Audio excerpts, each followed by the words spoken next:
Welcome to Redditainment. On today's episode, we're reading r/PettyRevenge, where an HOA is actually helpful. Our next Reddit story is by Concerned Worker. I just ran into my old high school teacher and was reminded of this, so I thought I'd post it here. Apologies for it being long, but I hope it's satisfying. Back when I was in high school, I got really sick at the beginning of my senior year and had to take a long leave of absence. By the time I got better, not only did I basically have to do that year all over again, but it meant all my friends had graduated. I was miserable and feeling all alone. And worst of all, I was the stereotypical smart kid who also now happened to be older than they were, so got picked on a lot. We were taking a test when there was an emergency and the teacher had to step outside for a few minutes. The other students were trying to get me to give them the answers to the questions when Leah, one of the popular students, stepped in and told them to knock it off. She seemed kind and helpful, and we became friends fast. Back then, college applications required sealed letters of recommendation to be mailed in by the students, and the programs I was applying to required 2 letters of recommendation. I decided to get 3 just in case. One of them was from my English literature teacher because although I was applying to science programs and already had been promised letters of recommendation from 2 of my science teachers, I wanted to show that I had broad interests. Mr. M was surprised to be asked, but agreed, and he asked me to give him a 2-page essay about myself so that he could flesh out the letters of recommendation. I appreciated that he was taking it so seriously and worked hard on that essay. However, he took so long that he only gave me the letter of recommendation literally the day before the applications were to be sent out. On top of that, he left the envelope unsealed and told me to take a look at it before mailing it. I actually ended up being really thankful to him since it wasn't all that positive, so I ended up discarding it. I didn't really think much of it since it wasn't like every teacher had to like me. However, as soon as our applications were mailed, Leah's attitude changed 180 degrees. At lunch, she told me no one liked me and that she had only tolerated me so I could help her get into college. Bullying then resumed in earnest, and she also spread several private things about myself to the other students so I could be further humiliated. It took me a while, but I realized she shouldn't have known about a few of those things since I never told her, until I realized it was information that was in the essay that I'd written for Mr. M. Which was when I also found out from one of my friends in college that Leah was Mr. M's niece, and it became clear to me that the letter of recommendation was intended to be sabotage, because had I not gotten 3, I would have been screwed. My applications would have been deemed incomplete, and I would have had to apply the next year. I was furious, but there was nothing I could do. I no longer had any classes with Mr. M. I had no proof the letter of recommendation was sabotage, or that he'd given Leah access to the essay. And it was possible that Leah was the sole party responsible, and Mr. M had no part in anything. So I just resigned myself to a hellish senior year and spent as much time as possible in the school library, since that was the only place I got a reprieve from my tormentors. I was fortunate enough to receive an early acceptance to the programs I'd applied to. Leah, however, was not so lucky. Despite not being that good of a student and not having met all the prerequisites, she'd still applied to the best schools in the area and ended up not getting any early acceptance letters. And by the time she did receive one, it was on a conditional offer, contingent on her final GPA, which then gave me the perfect means for revenge. Leah was the type to overshare information, and she wasn't exactly quiet when complaining about her grades, so it was easy enough to keep track. By the time our final month of high school approached, I knew she was relying on Mrs. T's class to pull her through. Mrs. T was really nice, and she wanted everyone to succeed. And she also knew that for a lot of seniors, her class was either really important or completely unnecessary. So, she always gave a final group project and a final exam that were worth a significant chunk of the grade. But the students had the option of doing only one or both. If you only did one, the grade applied to both. But if you did both, whichever was the higher was your grade for both. Because the group project was graded before the final exam, there was time to study should you need a better grade. And she also curved the exam score as well, just to give everyone the best chance. Being that I was the best student in the class and Mrs. T liked me, I asked her if I could be assigned to the same group as Leah and her friends, which she readily agreed to. Leah and her friends crowed about their luck, assuming that they could just skip it all and I would be forced to do all the work. Except, they forgot there was essentially no penalty for me skipping this project. They were horrified when I told them, the day before the project was due, that I didn't do it. And Leah, in particular, was now in trouble, since in order to attain the necessary GPA, she had to do well on the final exam. For about a week, she apologized, tried to bribe me, and even begged me to go easy so the grading curve would be in her favor. I did no such thing, of course. I studied as hard as I've ever done. I aced it. My 100 meant that there was no curve, and while Leah passed the class, it wasn't enough to boost her GPA. Word soon got around that she didn't get into college. She had to take summer classes and an extra year to reapply. I made sure to give Mr. M a big smile when I saw him at graduation. So, Leah's nice to you presumably most of the school year, and then after you apply to college, she's just mean now? Like, why even turn that switch off? Just be nice to people. You know, the fact that she needed you at the end of the school year to just help her out and make the curve for this exam low, and you didn't, is perfect. You couldn't write a better story. I mean, a bully that was using you to try to get what she needed, and then once she thought she didn't need you, dumps you.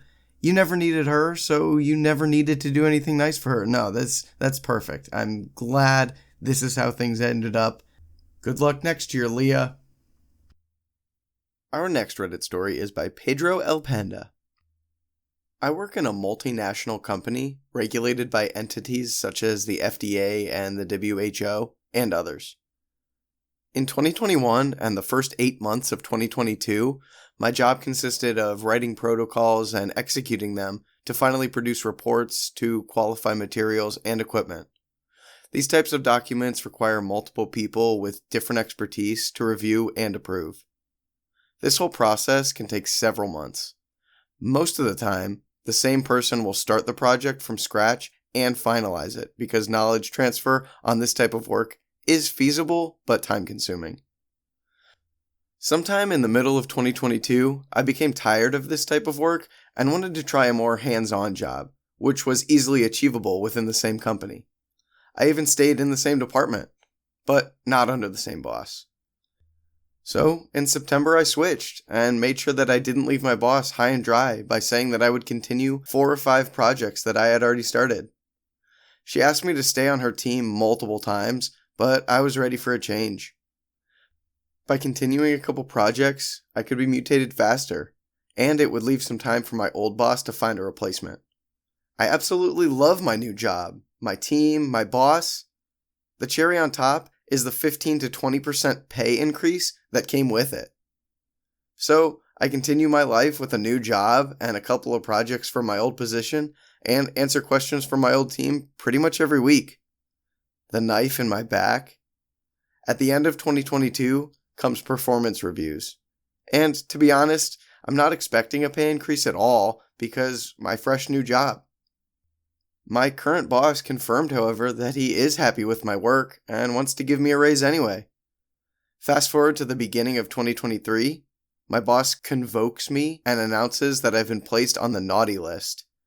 From all employees of my job type or class, I had been placed on the 5% underachievers by my old boss, referencing only my old position. These bosses are obligated to find underachievers and give them a lower pay increase than the other employees so they can give a higher pay raise to the 5% overachievers. My boss explains that he couldn't do anything because it comes from my old boss, which had me working for them most of 2022. I mean, I knew I was not the best or the fastest, But I worked hard and constantly tried to make the right decision, even if it took more time. Also, why the hell would my boss want me to continue to work for her if I'm literally in the group of the 5% stupid employees? Anyway, like I said, the low pay increase doesn't bother me as much since I already had a big bump. The thing that makes my blood boil is that this notch on my employee record will stay there forever, even if I change jobs in the same company. Petty me. I really don't know what my boss was thinking by doing this, since I'm still piloting 2 of the 4 or 5 projects I kept under my belt to soften the blow of me leaving her team. These 2 last projects are on the verge of being closed up. 3 people out of 4 gave me the go for approbation, and the 4th person wants me to clarify a technicality in my report. To be clear, I can't and I wouldn't destroy any work that I already did on these projects because it would be highly unethical and maybe even illegal. However, I can refuse to sign a document because I'm not comfortable to do so, especially if I'm not confident with my skills in the subject. So, I am now not confident in anything I did since I am an underachiever. So, I removed my name as an author to all ongoing documents. At this moment, I'm waiting to see what she'll do to complete all these projects. OP, I don't blame you in the slightest. Think about it. If you didn't get a big pay increase for switching jobs in the first place, your boss went out of her way to make sure that you made less money just because you weren't working for her anymore. And then, like you said, now you're in the bottom 5% of all employees in this job. Why does she want you on her team? You're an underachiever. Why does she want... It just doesn't make sense. There are so many stories about a boss that just makes a job miserable because they have the power to do so. I'm glad that she's not your boss anymore, and I hope that she gets some sort of punishment for doing this maliciously. Our next Reddit story is by ChillDude890. For background, after posting my HOA board gutting story, I figured it was time to share another story that happened only a few months ago, and show that some good can come from HOAs that don't have power-drunk buffoons running them. During my tenure, I've seen all sorts of weird appeals and issues that we had to resolve, from pond management problems to neighborly disputes. The issue in this story, however, centers around a specific renter in our neighborhood along with their terrible management company. Now for the main story. At the end of every quarterly meeting that we have for the community, members have a chance to stay back and review issues with the board case by case. Typically, this consists of community members who have fines that want to appeal or settle. This time, however, a regular attendee came in, which surprised us all. She had never once had a fine, helped with some committees, and had 2 amazing kids, one of which was special needs, which is important later. She sat down and calmly set down a folder in front of us, and that's when I knew she was serious. When she began to explain how she needed help from the board with an issue with her neighbor, she described it in painful detail about how her neighbor had been digging up and taking her flowers and kept flipping around the basketball hoop that her special needs son used regularly. She had even installed a camera and had video evidence, which she showed us. Immediately, I became concerned and told her to call the police. She looked down and informed us that she had, and that the police had told her to go through the HOA first. While this still made no sense to me, I said that we could look into what we could do to help. She thanked us with teary eyes and left after that. I walked out of that meeting scratching my head on how I could help, without even really knowing what I could do. When I got home, I looked up the address of the neighbor that had been bothering her to discover that the house belonged to a renter, and the property owner had a long history of issues with the HOA. While I'm not really allowed to discuss the specifics here, let's just say the property has had 10 tenants in 7 years and still has some serious outstanding issues with the board. I looked up the property company and discovered that they owned over 50 houses across multiple towns in the area, and had a D- rating on the Better Business Bureau. I contacted my other board members and asked their opinion on the situation while providing them with the findings of my research. One of them reminded me that the management company had sent out a representative to the meeting prior and tried to appeal a whole host of fines, with the excuses that they simply didn't want to pay them. I had honestly forgotten that that was the same house. Not to mention, they also tried to claim that since the tenants didn't want to pay, neither should they. We denied all of their requests since they were years behind on many fees and dues. I drove by the property and realized how bad it looked. The grass was over a foot high, there were dog chains in the front, and the flowers were, of course, immaculate. And the neighbors' houses were missing. I saw the basketball hoop flipped around for myself and could not help but let my jaw drop. I could not imagine how that lady felt for the atrocities that she had to deal with having neighbors like that. I took some pictures and drove back.